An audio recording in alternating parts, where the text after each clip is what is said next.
Justice مظہر علی اکبر نقوی صاحب کا کہنا تھا کہ کینیا کی پولیس جس کہانی پر تحقیقات کر رہی ہے وہ قابل قبول نہیں۔ ارشد شریف قتل پر GIT بنانے کی یہی وجہ تھی۔ اب ذرا آتے ہیں جی کہ مقدمات کس نے درج کروائے اور وہ کون تھا جو یہ مقدمات درج کروا رہا تھا، اور خاص طور پہ شروع کرتے ہیں ہم جسٹس مظہر علی اکبر نقوی صاحب سے کہ ان کے دلائل، انہوں نے جو آرگومنٹ کیا۔ اور میں آپ کو یہ بتا دوں، یہ تینوں آنریبل ججز کے آپ نے ریمارکس سن لیے۔ اب آتے ہیں جی کہ یہ کون تھا۔ وہ کہا گیا کہ جی ابھی اس کا ہم سراغ لگا رہے ہیں کہ مقدمات کس کے کہنے پر درج ہوئے۔ میں آپ کو بتا دوں، عمران ریاض بھائی بھی ہم بتا چکے ہیں کہ یہ ڈھکی چھپی چیز نہیں ہے۔ اب میں آپ کو ایک چھوٹا سا واقعہ سناتا ہوں۔ عارف حمید بھٹی صاحب، عارف حمید بھٹی ہمارے دوست ہیں، ان کو آف ایئر کر دیا گیا۔ میں نے پوچھا کہ یہ آف ایئر کیوں کیا گیا ہے؟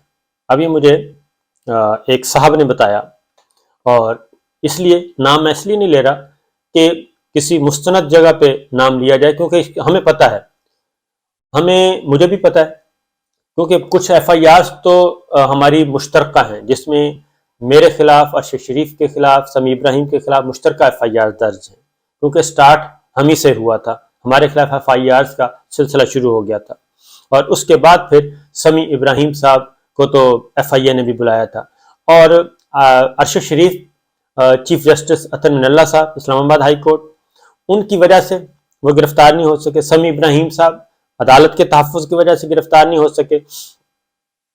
ہمارے خلاف جو مقدمات درج ہوئے وہ ہوئے جی عارف حمید بھٹی صاحب کو آفر کیا گیا۔ اب عارف حمید بھٹی صاحب کو آفر کیوں کیا گیا یہ مجھے ایک آفیسر نے بتایا، اور وہ موجود ہیں اور وہ نام بھی میں لے سکتا ہوں۔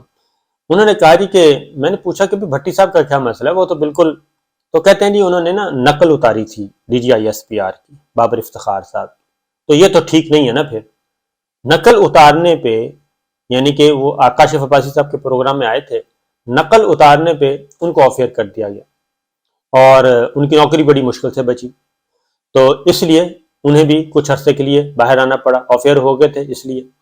تو اگر نقل اتارنے پہ یہ کچھ ہو سکتا ہے تو مجھے پتا ہے کہ مجھے کس نے آف ایئر کروایا، سمیع ابراہیم صاحب کو پتا ہے کہ ان کے خلاف مقدمہ کس نے درج کروایا، جمیل فاروقی کو پتا ہے کہ اس کے خلاف مقدمہ کس نے درج کروایا، اور اس پہ جمیل فاروقی پہ مقدمہ کیوں درج ہوا، اس کو پھینٹا کیوں لگا۔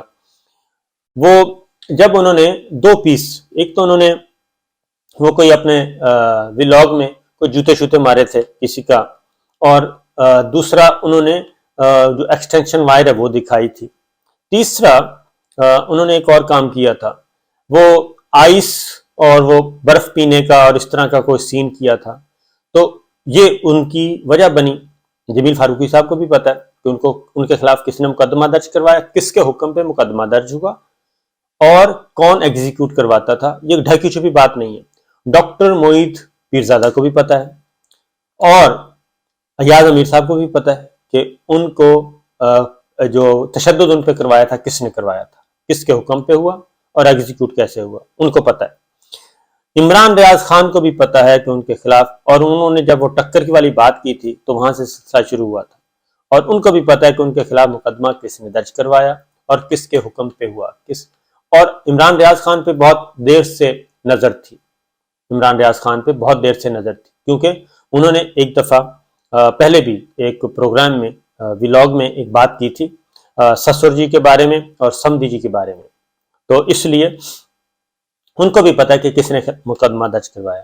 شہید ارشد شریف کو بھی پتا تھا کہ ان کے خلاف مقدمات کون درج کروا رہا ہے اور ایگزیکیوٹ کون کر رہا ہے، اس لیے یہ عارف حمید بھٹی ہوں، جمیل فاروقی ہوں، سمیع ابراہیم ہوں، ڈاکٹر معید ہوں، خاور گھمن ہوں، عماد یوسف ہوں، ایاز امیر ہوں، عمران ریاض ہوں، ارشد شریف ہمارے بھائی ہوں، ان کو پتا ہے کہ ان کے خلاف مقدمات کون درج کروا رہا تھا، کس کے حکم پہ ہو رہے تھے، اور کون ایگزیکیوٹ کر رہا تھا ان کو آگے۔ پھر اس کے بعد ان میں ایک اور بات بھی بتا دوں، یہ جمیل فاروقی، سمیع ابراہیم، ڈاکٹر معید، خاور گھمن اور عمران ریاض، ارشد شریف اور میں، یہ ہم سب یہ پورے کا پورا گروپ ہے، یہ کیوں سب سے پہلے ہدف بنا؟ یہی گروپ ہدف کیوں بنا رہے ہیں؟ بھٹی صاحب بعد میں آئے. یہ جو میں بات کر رہا ہوں خاص طور پہ سمیع ابراہیم، جمیل فاروقی، ڈاکٹر معید، خاور گھمن، عمران ریاض، ارشد شریف اور صابر شاکر، یہ اس لیے بنے کہ یہ آخری رات پرائم منسٹر عمران خان صاحب 9 اور 10 اپریل کی درمیانی شب، یہ ہم اس دن پرائم منسٹر ہاؤس میں تھے، اور سمجھنے والا ہو سکتا ہے، سمجھنے والا سمجھتا ہوگا شاید کہ کوئی ہم نے پلان، شاید ادھر ہم نے پلان ان کا ناکام کیا ہے یا کیا کیا، کیونکہ اس رات اگر عدالتیں نہ کھلتی تو مارشاء اللہ لگنا تھا. اگر اس رات عدالتیں نہ کھلتی تو مارشاء اللہ لگنا تھا. یہ چیف جسٹس اطہر من اللہ صاحب کورٹ روم میں بتا چکے ہیں. اسلام آباد ہائی کورٹ کے چیف جسٹس تھے، آج کل سپریم کورٹ میں آنریبل جج ہیں. وہ کورٹ روم میں بتا چکے ہیں کہ ہم پہ یہ تانا زنی کی جاتی ہے، تو میں بتاتا ہوں، انہوں نے کہا تھا کہ اس رات مارشاء اللہ لگنا تھا. اور چونکہ اس رات مختلف سٹوریز چل رہی تھیں کہ جی عمران خان صاحب کا گریبان پکڑ لیا، عمران خان صاحب کو تھپڑ مار دیا، عمران خان صاحب کو یہ کر دیا، جبکہ ہم یہ سارے کا سارا پورا گروپ انہوں نے ہمیں بلایا ہوا تھا اور میٹنگ ہمیں بریف کیا تھا. اور اس میں فریحہ ادریس ہیں ہماری کولیگ، صرف وہ بچی ہیں فریحہ ادریس، باقی سب کے ساتھ سلوک ہوا. اور ارشد شریف صاحب کے تو بہت ہی اللہ معاف کرے کہ کینیا میں. اب وہ قتل کس نے کیا، کیسے کیا، کیوں کر ہوا، یہ تو ہے کینیا کا چیپٹر.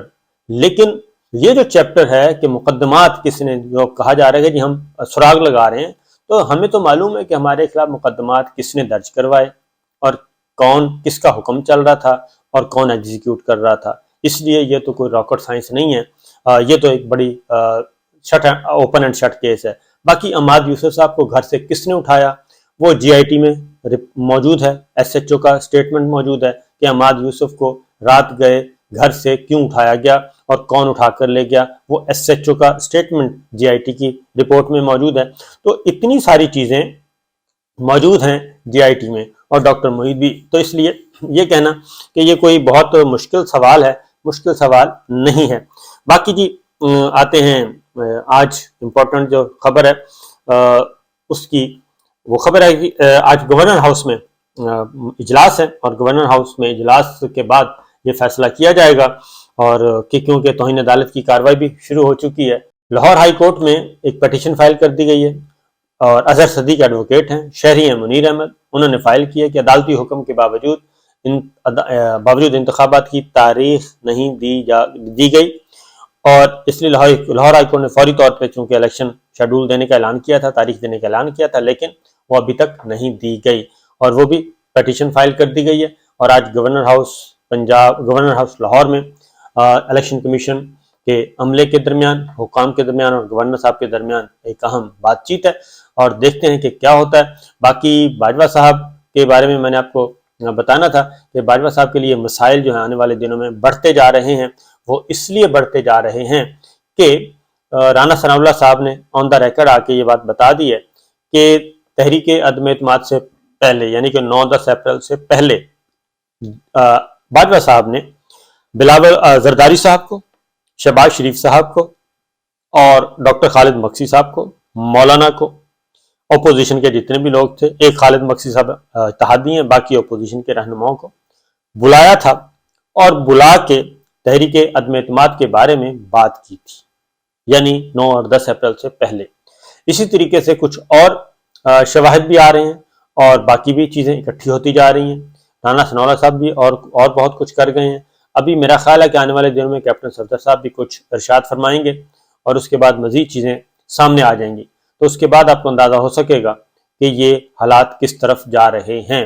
اور یہ جو اس وقت ہمیں یہ جو پیچھے تانے بانے اور نظر آ رہے ہیں، یہ ابھی بھی سازشوں کا کام چل رہا ہے. سازشی عناصر سازشیں کر رہے ہیں، اور یہ موجودہ فوجی قیادت کے لیے مسائل پیدا کیے جا رہے ہیں. اجازت دیجیے، اللہ حافظ.